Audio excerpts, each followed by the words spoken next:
ನಮಸ್ಕಾರ. ಎಸ್ ನ್ಯೂಸ್ಗೆ ಸ್ವಾಗತ. ನಾನು ಎಸ್ ದೇವೇಂದ್ರಗೌಡ. ಇಂದಿನ ಮುಖ್ಯಾಂಶಗಳು. ಸಮಾನತೆ ಸ್ವಾವಲಂಬನೆಗಾಗಿ ಜೆಎಂಎಸ್ನಿಂದ ದುಡಿಯುವ ಮಹಿಳೆಯರ ದಿನಾಚರಣೆ. ಸರ್ಕಾರದ ಸೌಕರ್ಯ ಪಡೆದುಕೊಳ್ಳಲು ಸಂಘಟಿತರಾಗಿ ನಾಗರಾಜ್ ಪೂಜಾರ್. ಬಸ್ ನಿಲ್ದಾಣದಲ್ಲಿ ಪ್ರಯಾಣಿಕರಿಗೆ ಸುರಕ್ಷತೆ ಭದ್ರತೆ ಒದಗಿಸಲು ಕರ್ನಾಟಕ ವಿದ್ಯಾರ್ಥಿ ವೇದಿಕೆ ಆಗ್ರಹ. ಪ್ರಾಥಮಿಕ ಶಾಲಾ ಶಿಕ್ಷಕರ ಸಂಘದ ಚುನಾವಣೆಗೆ ಚುನಾವಣಾಧಿಕಾರಿ ಘೋಷಣೆ ಇಲ್ಲ, ಪ್ರಚಾರ ಪ್ರಾರಂಭಿಸಿದ ಆಕಾಂಕ್ಷಿಗಳು. ಏಪ್ರಿಲ್ 12ಕ್ಕೆ ಟೌನ್ ಹಾಲ್ನಲ್ಲಿ ಕರ್ನಾಟಕ ಜನಶಕ್ತಿ ಸಂಘಟನೆಯ ವಿಭಾಗೀಯ ಮಟ್ಟದ ಸಮ್ಮೇಳನ.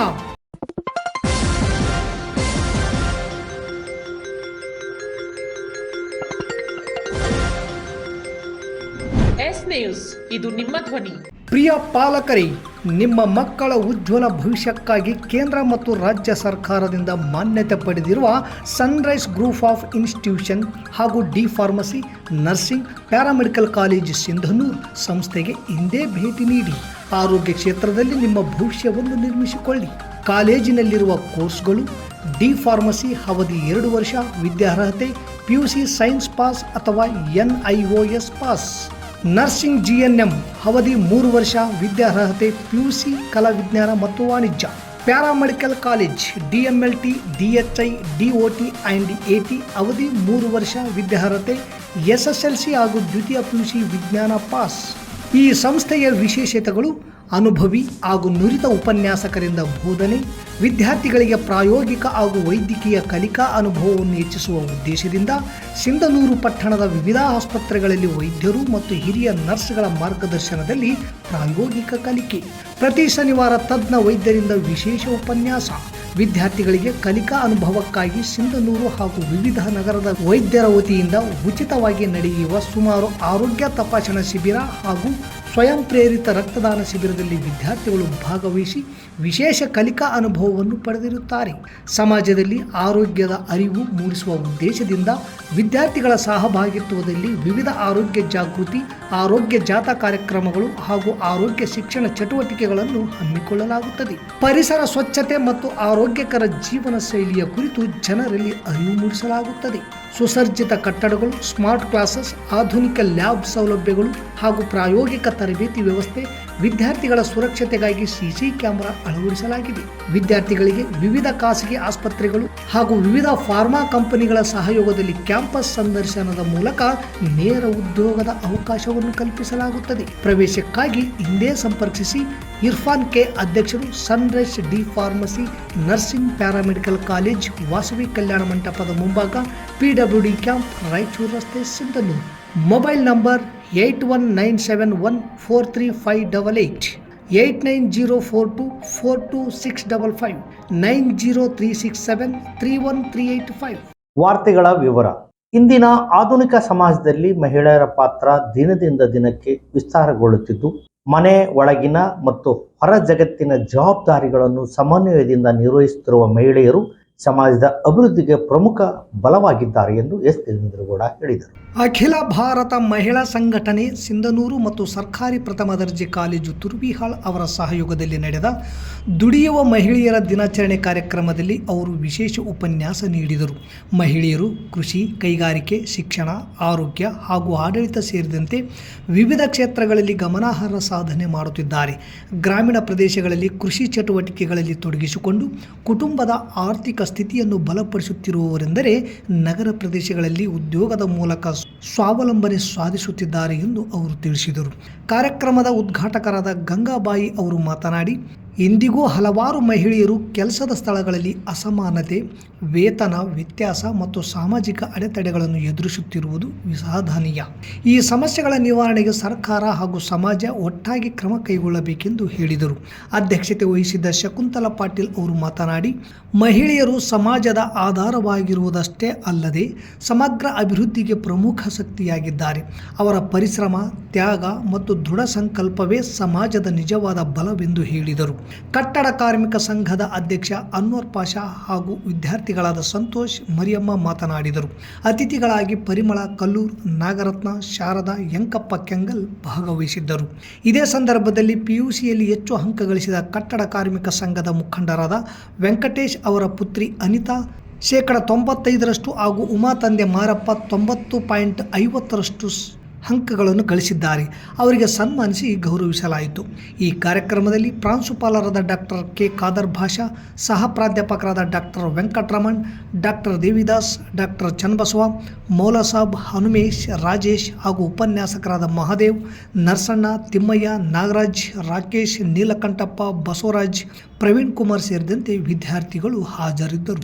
ಕೃಷಿ ಕಾರ್ಮಿಕರು ಸಂಘಟಿತರಾಗಿ ಸರ್ಕಾರದಿಂದ ಶಾಸನಬದ್ಧವಾಗಿ ದೊರೆಯುವ ಸೌಕರ್ಯಗಳನ್ನು ಪಡೆದುಕೊಳ್ಳಬೇಕು ಎಂದು ಅಖಿಲ ಭಾರತ ಕೃಷಿ ಮತ್ತು ಗ್ರಾಮೀಣ ಕಾರ್ಮಿಕರ ಸಂಘ ಐರ್ಲಾ ರಾಜ್ಯ ಸಂಚಾಲಕ ನಾಗರಾಜ್ ಪೂಜಾರ್ ಹೇಳಿದರು.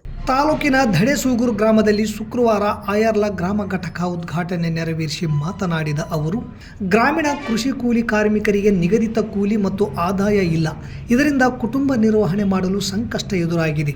ಅಗತ್ಯ ವಸ್ತುಗಳ ಬೆಲೆ ಏರಿಕೆ ಹಾಗೂ ನಿರುದ್ಯೋಗ ಸಮಸ್ಯೆ, ಅನಾರೋಗ್ಯ ಇವರನ್ನು ಬಾಧಿಸುತ್ತಿವೆ.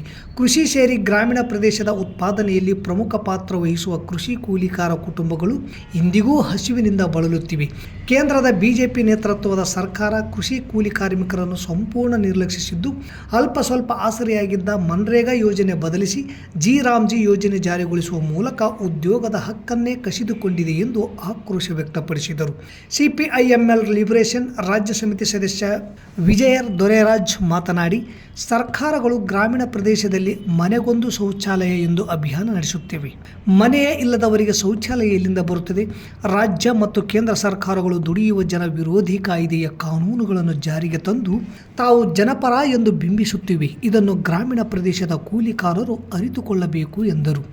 ಧಡೆಸೂಗೂರು ಐರ್ಲಾ ಗ್ರಾಮ ಘಟಕದ ನೂತನ ಅಧ್ಯಕ್ಷರನ್ನಾಗಿ ವೀರಭದ್ರಪ್ಪ, ಉಪಾಧ್ಯಕ್ಷರಾಗಿ ತುಳಸಪ್ಪ, ಹಾರಿಫ್, ಕಾರ್ಯದರ್ಶಿಯಾಗಿ ಮಂಜಪ್ಪ, ಸಂಘಟನಾ ಕಾರ್ಯದರ್ಶಿಗಳಾಗಿ ಸುಂಕಪ್ಪ, ನಾಗೇಶ್, ಶಿವಪ್ಪ, ಗೌರವಾಧ್ಯಕ್ಷರಾಗಿ ಮುದಿಯಪ್ಪ, ಖಜಾಂಚಿ ವಿನಯ್ ಇವರನ್ನು ಸದಸ್ಯರನ್ನಾಗಿ ಆಯ್ಕೆ ಮಾಡಲಾಯಿತು. ಈ ಸಂದರ್ಭದಲ್ಲಿ ಐರ್ಲಾ ಜಿಲ್ಲಾ ಘಟಕ ಸಹ ಸಂಚಾಲಕ ರಾಘವೇಂದ್ರ ಉಪ್ಪಳ, ಸಿಪಿಐಎಂಎಲ್ ಲಿಬರೇಷನ್ ತಾಲೂಕಾ ಘಟಕ ಕಾರ್ಯದರ್ಶಿ ಬಸವರಾಜ್ ಬೆಳಗುರ್ಕಿ, ಪಂಪಾಪತಿ ಸೇರಿದಂತೆ ಇನ್ನಿತರರು ಇದ್ದರು. ಐರ್ಲಾ ಜಿಲ್ಲಾ ಸಂಚಾಲಕ ಆರ್.ಎಚ್. ಕಲ್ಮಂಗಿ ಇದ್ದರು. ನಗರದ ಕೆಎಸ್ಆರ್ಟಿಸಿ ಬಸ್ ನಿಲ್ದಾಣದಲ್ಲಿ ಪ್ರಯಾಣಿಕರಿಗೆ ಸುರಕ್ಷತೆ, ಭದ್ರತೆ ಒದಗಿಸಬೇಕು ಹಾಗೂ ಮೂಲಭೂತ ಸೌಕರ್ಯ ಕಲ್ಪಿಸುವಂತೆ ಆಗ್ರಹಿಸಿ ಕರ್ನಾಟಕ ವಿದ್ಯಾರ್ಥಿ ವೇದಿಕೆ ವತಿಯಿಂದ ಘಟಕದ ವ್ಯವಸ್ಥಾಪಕರಿಗೆ ಇಂದು ಮನವಿ ಪತ್ರ ಸಲ್ಲಿಸಲಾಯಿತು. ರಾಯಚೂರು ಜಿಲ್ಲೆಯಲ್ಲೇ ಸಿಂಧನೂರು ನಗರವು ಪ್ರಮುಖ ವಾಣಿಜ್ಯ ಕೇಂದ್ರವಾಗಿದ್ದು, ಆದರೆ ಬಸ್ ನಿಲ್ದಾಣದಲ್ಲಿ ಪ್ರಯಾಣಿಕರಿಗೆ ಸುರಕ್ಷತೆ, ಭದ್ರತೆ ಇಲ್ಲದಂತಾಗಿದೆ. ಸದಾ ಜನದಟ್ಟಣೆಯಿಂದ ತುಂಬಿ ತುಳುಕುವ ನಿಲ್ದಾಣದಲ್ಲಿ ಮೂಲ ಸೌಕರ್ಯದ ಕೊರತೆ ಹಾಗೂ ನಿರ್ವಹಣೆ ಸಮಸ್ಯೆ ಎದ್ದು ಕಾಣುತ್ತಿದ್ದು, ಗೌಜುಗದ್ದಲದ ನಡುವೆ ಪ್ರಯಾಣಿಕರು ಅಭದ್ರತೆಯಲ್ಲಿ ಪ್ರಯಾಣಿಸುತ್ತಾರೆ. ನಗರದಲ್ಲಿ ಪದವಿ ಪೂರ್ವ ಹಾಗೂ ಪದವಿ ವ್ಯಾಸಂಗದ ಅಂದಾಜು 40ಕ್ಕೂ ಹೆಚ್ಚು ಕಾಲೇಜುಗಳಿವೆ. ಹಾಗಾಗಿ ದಿನವೂ ಗ್ರಾಮೀಣ ಪ್ರದೇಶದಿಂದ 5 ರಿಂದ 6 ಸಾವಿರ ವಿದ್ಯಾರ್ಥಿಗಳು ಅಭ್ಯಾಸಕ್ಕಾಗಿ ಸಿಂಧನೂರು ನಗರಕ್ಕೆ ಆಗಮಿಸುತ್ತಾರೆ. ಅದರಲ್ಲಿ ಬಹುತೇಕ ವಿದ್ಯಾರ್ಥಿಗಳು ಬಸ್ ನಿಲ್ದಾಣದ ಮೂಲಕ ತಮ್ಮ ಗ್ರಾಮಗಳಿಗೆ ತೆರಳುವುದರಿಂದ ಬೆಳಗ್ಗೆ ಮತ್ತು ಮಧ್ಯಾಹ್ನ ವ್ಯಾಪಕ ದಟ್ಟಣೆ ಇರುತ್ತದೆ. ಇನ್ನು ಬಹುತೇಕ ಬಸ್ ಚಾಲಕರು ಮೊಬೈಲ್ನಲ್ಲಿ ಮಾತನಾಡುತ್ತಲೇ ನಿಲ್ದಾಣದಲ್ಲಿ ಬಸ್ ಚಲಾಯಿಸುತ್ತಾರೆ. ಇಂತಹ ಸಂದರ್ಭದಲ್ಲಿ ಅಪಘಾತವಾದರೆ ಯಾರು ಹೊಣೆ? ವಿವಿಧ ಮಾರ್ಗದ ಸಾರಿಗೆ ಬಸ್ಗಳು ಒಳ ಪ್ರವೇಶ ಮತ್ತು ಹೊರಗಡೆ ಹೋಗುವಾಗ ವಿಪರೀತ ಸಮಸ್ಯೆ ಆಗುತ್ತಿದೆ. ಮುಖ್ಯ ರಸ್ತೆಯನ್ನು ಹಲವರು ಅತಿಕ್ರಮಿಸಿರುವುದೇ ಇದಕ್ಕೆ ಕಾರಣ. ಆದರೆ ಈ ಬಗ್ಗೆ ಕಲ್ಯಾಣ ಕರ್ನಾಟಕ ಸಾರಿಗೆ ಸಂಸ್ಥೆಯವರಾಗಲಿ ಟ್ರಾಫಿಕ್ನವರಾಗಲಿ ಗಮನ ಹರಿಸುತ್ತಿಲ್ಲ ಮತ್ತು ಕಠಿಣ ಕ್ರಮಕ್ಕೂ ಸಹ ಮುಂದಾಗುತ್ತಿಲ್ಲ. ಸಿಂಧನೂರು ಬಸ್ ನಿಲ್ದಾಣಕ್ಕೆ ದಿನವೂ ಸಾವಿರಾರು ಪ್ರಯಾಣಿಕರು ಆಗಮಿಸುವುದರಿಂದ ಆಸನಗಳ ಕೊರತೆ ಇದೆ. ನಿಲ್ದಾಣದಲ್ಲಿ ಕುಡಿಯುವ ನೀರಿನ ಸಮಸ್ಯೆಯನ್ನು ಕಲ್ಪಿಸಬೇಕು. ಸಾರಿಗೆ ಬಸ್ಗಳು ತೆರಳುವ ದ್ವಾರ ಅಂಬಾದೇವಿಯ ಗುಡಿಯ ಪಕ್ಕದ ದಾರಿ ಅತ್ಯಂತ ಚಿಕ್ಕದಾಗಿದ್ದು, ಹಾಗಾಗಿ ಈ ಮಾರ್ಗವನ್ನು ಅಗಲೀಕರಿಸಿ ಸುಗಮ ಸಂಚಾರಕ್ಕೆ ಅನುಕೂಲ ಕಲ್ಪಿಸಬೇಕು. ಬಸ್ ನಿಲ್ದಾಣದಲ್ಲಿ ಖಾಸಗಿ ವಾಹನಗಳನ್ನು ಬಹಳಷ್ಟು ನಿಲುಗಡೆ ಮಾಡುತ್ತಿದ್ದು, ಬೈಕ್ ಹಾಗೂ ಕಾರು ಪಾರ್ಕಿಂಗ್ ಮಾಡದಂತೆ ಕ್ರಮ ಜರುಗಿಸಬೇಕು ಎಂಬ ಈ ಬೇಡಿಕೆಗಳ ಮನವಿ ಪತ್ರವನ್ನು ಸಾರಿಗೆ ಇಲಾಖೆ ಅಧಿಕಾರಿ ಅಮರೇಶ್ ಅವರಿಗೆ ಸಲ್ಲಿಸಲಾಯಿತು. ಈ ಸಂದರ್ಭದಲ್ಲಿ ಸಂಘಟನೆಯ ರಾಜ್ಯ ಸಂಚಾಲಕ ಇ.ಎಚ್. ನಾಯಕ್, ತಾಲೂಕು ಸಂಚಾಲಕ ದುರ್ಗೇಶ್ ಸಾನ್ಬಾಳ್, ವಿದ್ಯಾರ್ಥಿಗಳಾದ ಪ್ರದೀಪ್, ಭೀಮೇಶ್, ಸ್ವಾಮಿ ನಾಯಕ್, ದುರ್ಗಪ್ಪ, ವಿನೋದ್ ಕುಮಾರ್, ಶರಣಬಸವ, ಶಾಂಭವಿ, ಶಾರದಾ ನಾಯಕ್, ಐಶ್ವರ್ಯ, ಶರಣ್, ಅಡಿವೇಶ್, ಸುದೀಪ್, ರಂಜಾನ್ ಸಾಬ್, ದರ್ಶನ್ ಇನ್ನಿತರರಿದ್ದರು. ತಾಲೂಕಾ ಪ್ರಾಥಮಿಕ ಶಾಲಾ ಶಿಕ್ಷಕರ ಸಂಘದ ಚುನಾವಣಾ ಅಧಿಕಾರಿ ನೇಮಕ, ಮತದಾರರ ಪಟ್ಟಿ ಬಿಡುಗಡೆ ಇವು ಯಾವ ಕ್ರಿಯೆಯೂ ಬಹಿರಂಗವಾಗಿಲ್ಲ. ಚುನಾವಣೆಯಲ್ಲಿ ಗೆಲ್ಲಿಸುವಂತೆ ನಿರ್ದೇಶಕರ ಸ್ಥಾನಕ್ಕೆ ಸ್ಪರ್ಧೆ ಮಾಡ ಬಯಸಿರುವ ಅಭ್ಯರ್ಥಿಗಳು ಭರ್ಜರಿ ಪ್ರಚಾರ ಮಾಡುತ್ತಿದ್ದು, ಇದು ಉಳಿದ ಶಿಕ್ಷಕರ ಆಕ್ರೋಶಕ್ಕೆ ಕಾರಣವಾಗಿದೆ. ಪ್ರಾಥಮಿಕ ಶಾಲಾ ಶಿಕ್ಷಕರ ಸಂಘದ ನಿರ್ದೇಶಕ ಸ್ಥಾನಗಳಿಗೆ ಚುನಾವಣೆ ನಡೆಯಬೇಕಾದರೆ ಮೊದಲು ಶಿಕ್ಷಕರ ಮತದಾರರ ಯಾದಿ ಅಂತಿಮ ಮಾಡಿ ಅದನ್ನು ಬಹಿರಂಗಪಡಿಸಬೇಕು. ಚುನಾವಣಾಧಿಕಾರಿಯನ್ನು ನೇಮಕ ಮಾಡಬೇಕು. ಚುನಾವಣಾಧಿಕಾರಿ ಚುನಾವಣೆಯ ಬಗ್ಗೆ ಪತ್ರಿಕೆಯಲ್ಲಿ ಸಾರ್ವಜನಿಕ ಪ್ರಕಟಣೆ ಹೊರಡಿಸಬೇಕು. ಮತದಾರರ ಯಾದಿ ಇಲ್ಲ, ಚುನಾವಣಾಧಿಕಾರಿ ನೇಮಕ ಮಾಡಿಲ್ಲ, ಆದರೂ ಅಭ್ಯರ್ಥಿಗಳು ಭರದಿಂದ ಪ್ರಚಾರ ನಡೆಸಿದ್ದಾರೆ. ಕರ್ನಾಟಕ ರಾಜ್ಯ ಪ್ರಾಥಮಿಕ ಶಾಲಾ ಶಿಕ್ಷಕರ ಸಂಘದ 2026-2031 ಚುನಾವಣೆಯು 19/4/2026 ರವಿವಾರ ಮುಂಜಾನೆ 8:30ರಿಂದ ಸಂಜೆ 4:30ರವರೆಗೆ ನಗರದ BRC ಕೇಂದ್ರ PWD ಕ್ಯಾಂಪ್ ಎಂದು ಪ್ರಚಾರದ ಕರಪತ್ರದಲ್ಲಿ ಮುದ್ರಿಸಿಕೊಂಡ ಸಿದ್ದಲಿಂಗಪ್ಪ ಮೂರಡಿ ನೇತೃತ್ವದ ಪೆನಲ್ನ ಅಶೋಕ್ ಗಾಜಿ, ವೀರೇಶ್ ಸಾಸ್ಲಮರಿ, ಕಳಕಪ್ಪ ಗಡಾದ್, ಪ್ರಭಾಕರ್ ಕುಲಕರ್ಣಿ, ಮಲ್ಲಪ್ಪ ಬಸಾಪುರ್, ಹುಸೇನ್ ಭಾಷಾ, ಆದೇಶ್, ಮಾನಮ್ಮ, ಜ್ಯೋತಿ, ಲಕ್ಷ್ಮಿ, ವಿಜಯಲಕ್ಷ್ಮಿ ಒಟ್ಟು 11 ಜನರು ಅಭ್ಯರ್ಥಿಗಳಾಗಿ ಸ್ಪರ್ಧೆ ಮಾಡಿ ನಮ್ಮನ್ನು ಗೆಲ್ಲಿಸುವಂತೆ ಭರ್ಜರಿ ಪ್ರಚಾರ ನಡೆಸಿದ್ದಾರೆ. ಮತದಾರರ ಯಾದಿ ಯಾರಿಗೆ ತೋರಿಸದೆ ಚುನಾವಣೆ ಅಧಿಕಾರಿಯನ್ನು ನೇಮಕ ಮಾಡಿದ ಬಗ್ಗೆ ಯಾರಿಗೂ ಹೇಳದೆ ಕೇಳದೆ ಸಿದ್ದಲಿಂಗಪ್ಪ ಪೆನಲ್ ಚುನಾವಣೆ ಪ್ರಚಾರ ಮಾಡುತ್ತಿದ್ದು, ಎದುರಾಳಿಗಳು ಸ್ಪರ್ಧೆ ಮಾಡದಂತೆ ಕುತಂತ್ರ ಮಾಡಿ ಚುನಾವಣೆ ಮಾಡಲಾಗುತ್ತಿದೆ. ಹಿಂದಿನ ಚುನಾವಣೆಯಲ್ಲಿ ಅಭ್ಯರ್ಥಿ ಭರ್ತಿ ಮಾಡಿದ ಫಾರಂ ಲೋಪದೋಷದಿಂದ ಕೂಡಿದೆ. ಆ ಅಭ್ಯರ್ಥಿ ನಾಮಪತ್ರ ತಿರಸ್ಕಾರ ಮಾಡುವಂತೆ ಆರೋಪ ಮಾಡಿ ಗದ್ದಲ ಪರಿಶೀಲನೆ ಮಾಡುವುದಾಗಿ ಹೇಳಿದ ಚುನಾವಣೆ ಅಧಿಕಾರಿ ರಾಜಕೀಯ ಒತ್ತಡಕ್ಕೆ ಮಣಿದು ಅಭ್ಯರ್ಥಿಯನ್ನು ಸಿಂಧು ಎಂದು ಘೋಷಣೆ ಆಗಿತ್ತು ಎಂದು ಶಿಕ್ಷಕರು ಮಾತನಾಡುತ್ತಿದ್ದಾರೆ. ಸಮಾಜಕ್ಕೆ ಉತ್ತಮ ಸಂದೇಶ ನೀಡಬೇಕಾದ ಶಿಕ್ಷಕರೇ ಈ ರೀತಿ ಮಾಡಿದರೆ ಹೇಗೆ ಎನ್ನುವುದು ಪ್ರಜ್ಞಾವಂತ ವಿದ್ಯಾವಂತರ ಪ್ರಶ್ನೆ. ಸತತವಾಗಿ 14 ವರ್ಷಗಳಿಂದಲೂ ಕರ್ನಾಟಕ ಜನಶಕ್ತಿ ಸಂಘಟನೆ ರಾಜ್ಯಾದ್ಯಂತ ಸಂಘಟನೆಯನ್ನು ಬಹುಗಟ್ಟಿಯಾಗಿ ವಿಸ್ತರಿಸುವ ಕಾರ್ಯ ಮಾಡುತ್ತಿದೆ.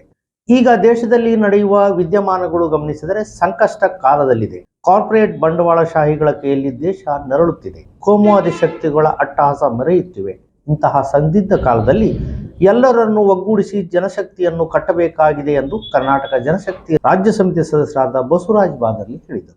ನಗರದ ಪತ್ರಿಕಾ ಭವನದಲ್ಲಿ ಶುಕ್ರವಾರ ಸುದ್ದಿಗೋಷ್ಠಿ ನಡೆಸಿ ಮಾತನಾಡಿದ ಅವರು, ಕಳೆದ 3 ವರ್ಷಗಳ ಹಿಂದೆ ರಾಯಚೂರಿನಲ್ಲಿ ರಾಜ್ಯ ಸಮ್ಮೇಳನ ನಡೆದಿತ್ತು.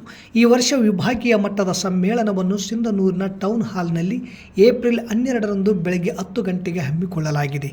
ಕಾರಣ, ಈ ದೇಶದಲ್ಲಿ ಗಟ್ಟಿಯಾಗಿ ಜನಶಕ್ತಿ ಕಟ್ಟುವ ನಿಟ್ಟಿನಲ್ಲಿ ಕಾರ್ಯಕರ್ತರನ್ನು ಸಜ್ಜುಗೊಳಿಸಬೇಕಿದೆ. ಪ್ರಸ್ತುತ ಸವಾಲುಗಳಿಗೆ ಎದೆಯೊಡ್ಡಿ ನಿಲ್ಲುವ ಚೈತನ್ಯಯುತ ಯುವಶಕ್ತಿಯನ್ನು ಸೈದ್ಧಾಂತಿಕ ತಿಳುವಳಿಕೆಯ ಬುನಾದಿಯನ್ನಾಗಿಸಬೇಕಿದೆ. ಈ ನಿಟ್ಟಿನಲ್ಲಿ ಸಮ್ಮೇಳನ ಯಶಸ್ವಿಯಾಗಬೇಕಿದೆ ಎಂದರು. ನಂತರ ಶಂಕರ ವಾಲೇಕರ್ ಮಾತನಾಡಿ, ಈಗಿರುವ ಬಿಡಿ ಶಕ್ತಿಗಳನ್ನು ಐಕ್ಯಗೊಳಿಸುವ ಮೂಲಕ ಹೊಸ ಶಕ್ತಿಯಾಗಿ ದೇಶಕ್ಕೆ ದಾರಿದೀಪವಾಗಬೇಕಿದೆ. ಈ ದಿಶೆಯಲ್ಲಿ ಕರ್ನಾಟಕ ಜನಶಕ್ತಿ ಸಂಘಟನೆಯು ತನ್ನ ರಾಜ್ಯ ಸಮ್ಮೇಳನಕ್ಕೂ ಮುಂಚೆ ವಿಭಾಗೀಯ ಮಟ್ಟದ ಸಮ್ಮೇಳನವನ್ನು ನಡೆಸುತ್ತಿದೆ. ಈ ಸಮ್ಮೇಳನಕ್ಕೆ ಎಲ್ಲ ನಾಗರಿಕರು, ಯುವ ಸಮೂಹ, ಸಾರ್ವಜನಿಕರು ಆಗಮಿಸುವ ಮೂಲಕ ಯಶಸ್ವಿಗೊಳಿಸಬೇಕೆಂದು ಮನವಿ ಮಾಡಿಕೊಂಡರು. ಈ ವೇಳೆ ಮಸ್ಕಿ ಘಟಕದ ಚಾನ್ಸಾಬ್ ಬೆಳ್ಳಿಗನೂರು, ಜನಶಕ್ತಿ ಸಂಘದ ಕಾರ್ಯದರ್ಶಿ ದುರ್ಗೇಶ್ ಬರಗೂರು, ಕುಮಾರ್ ಸಮತಾಳ, ದಲಿತ ಮುಖಂಡ ಮಂಜುನಾಥ್ ಗಾಂಧಿನಗರ ಸೇರಿದಂತೆ ಅನೇಕರಿದ್ದರು. ಈಗ 14 ವರ್ಷದಿಂದ ಕರ್ನಾಟಕ ಜನಶಕ್ತಿ ಹೆಸರಿನಲ್ಲಿ ಕರ್ನಾಟಕದಾದ್ಯಂತ ಸಂಘಟನೆಯನ್ನು ವಿಸ್ತರಿಸುತ್ತಾ ಕೆಲಸ ಮಾಡಕತ್ತಾರೆ. ಇವತ್ತು ದೇಶದಲ್ಲಿ ನಡೀತಕ್ಕಂಥ ವಿದ್ಯಮಾನಗಳನ್ನು ನಾವು ಗಮನಿಸಿದರೆ ದೇಶ ಇವತ್ತು ದುರಿತ ಕಾಲದಲ್ಲಿದೆ, ಸಂಕಷ್ಟ ಕಾಲದಲ್ಲಿದೆ. ಇವತ್ತು ಕಾರ್ಪೊರೇಟ್ ಬಂಡವಾಳಶಾಹಿ ಎಲ್ಲಿ ಇವತ್ತು ದೇಶ ನರಳುತ್ತಾ ಇದೆ. ಕೋಮುವಾದಿ ಶಕ್ತಿಗಳು ಅಟ್ಟಹಾಸ ಮೆರೆತಾ ಇದ್ದಾರೆ. ಇಂಥ ಸಂದರ್ಭದಲ್ಲಿ ಜನ ಚಳವಳಿಗಳು ಎಲ್ಲರನ್ನೂ ಒಂದು ಕಡೆ ತಗೊಂಡು ಬರಬೇಕು, ವಿಶಾಲವಾಗಿರ್ತಕ್ಕಂಥ ಜನ ಸಮುದಾಯವನ್ನು, ಜನಶಕ್ತಿಯನ್ನು ಕಟ್ಟಬೇಕು ಅನ್ನೋಂಥ ಆಲೋಚನೆಯಲ್ಲಿ ಕಳೆದ 3 ವರ್ಷಗಳ ಹಿಂದೆ ರಾಯಚೂರಿನಲ್ಲಿ ನಾವು ರಾಜ್ಯ ಸಮ್ಮೇಳನವನ್ನು ಮಾಡಿಕೊಂಡ್ವಿ. ರಾಜ್ಯ ಸಮ್ಮೇಳನ ಮಾಡಿಕೊಂಡು ಆದ ನಂತರ ನಾವು ಅಲ್ಲೇನು ವಿಷನ್ ಹಾಕೊಂಡಿದ್ವಿ ಅದರಂತೆಯೇ ನಾವು ಸಂವಿಧಾನ ಉಳಿವಿನ ಹೋರಾಟದಲ್ಲಿ, ಕೋಮುವಾದದ ವಿರುದ್ಧ ಹೋರಾಟವನ್ನು ಕಟ್ಟುವಲ್ಲಿ, ಕರ್ನಾಟಕದಲ್ಲಿ ಕಾರ್ಮಿಕ ಚಳವಳಿಯನ್ನು ಕಟ್ಟುವಲ್ಲಿ ನಾವು ನಮ್ಮದೇ ಆಗಿರ್ತಕ್ಕಂಥ ಕೆಲಸವನ್ನು ಮಾಡ್ಕೊಂಡು ಬಂದ್ವಿ. ಸಿಂಧನೂರು ಭೂ ದಾಖಲೆಗಳ ಸಹಾಯಕ ನಿರ್ದೇಶಕಾಲಯದಲ್ಲಿ 37ನೇ ರಾಷ್ಟ್ರೀಯ ಭೂಮಾಪನ ದಿನಾಚರಣೆಯನ್ನು ಆಚರಿಸಲಾಯಿತು. ಕಾರ್ಯಕ್ರಮದ ಕುರಿತು ಮಾತನಾಡಿದ ತಹಶೀಲ್ದಾರ್ ಅರುಣ್ಕುಮಾರ್ ದೇಸಾಯಿ ಅವರು, ಈ ಹಿಂದಿನ ಕಾಲದಲ್ಲಿ ಯಾವುದೇ ಇನ್ಸ್ಟ್ರೂಮೆಂಟ್ ಇರಲಿಲ್ಲ. ಕೇವಲ ಚೈನ್ಗಳ ಮೂಲಕ ನಿರ್ದಿಷ್ಟ ಪಾಯಿಂಟನ್ನು ಗುರುತಿಸಿ ಭೂಮಿಯನ್ನು ಅಳತೆ ಮಾಡಿ ನಿಖರವಾದ ಮಾಹಿತಿ ನೀಡಿದ್ದನ್ನು ಇಂದಿಗೂ ನಾವು ನೆನೆಯುತ್ತಾ, ಇವತ್ತು ಹೊಸ ತಂತ್ರಜ್ಞಾನ ಇದ್ದರೂ ಸಹ ತೊಂದರೆ ಅನುಭವಿಸುತ್ತಿದ್ದೇವೆ ಎಂದರು. ಈ ಸಂದರ್ಭದಲ್ಲಿ ಸರ್ಕಾರಿ ನೌಕರರ ಸಂಘದ ತಾಲೂಕು ಅಧ್ಯಕ್ಷರು ಹಾಗೂ ರಾಜ್ಯ ಉಪಾಧ್ಯಕ್ಷರಾದ ಚಂದ್ರಶೇಖರ್ ಹಿರೇಮಠ್, ತಾಲೂಕು ಕಾರ್ಯದರ್ಶಿ ಆನಂದ್ ಮೋಹನ್, ಸಹಾಯಕ ನಿರ್ದೇಶಕರಾದ ಭೀಮರಾಜ್ ಅವಲ್ದಾರ್, ತಪಾಸಕರು ಹಾಗೂ ಕಚೇರಿಯ ಎಲ್ಲ ಭೂಮಾಪಕರು, ಸಿಬ್ಬಂದಿ ವರ್ಗ ಹಾಗೂ ಬಾಂಧ ಜವಾನರು ಹಾಜರಿದ್ದರು. ಇಲ್ಲಿಗೆ ವಾರ್ತಾ ಪ್ರಸಾರ ಮುಕ್ತಾಯವಾಯಿತು. ನಿರಂತರ ಸುದ್ದಿಗಾಗಿ ವೀಕ್ಷಿಸಿ ಎಸ್ ನ್ಯೂಸ್. ಇದು ನಿಮ್ಮ ಧ್ವನಿ. ನಮಸ್ಕಾರ.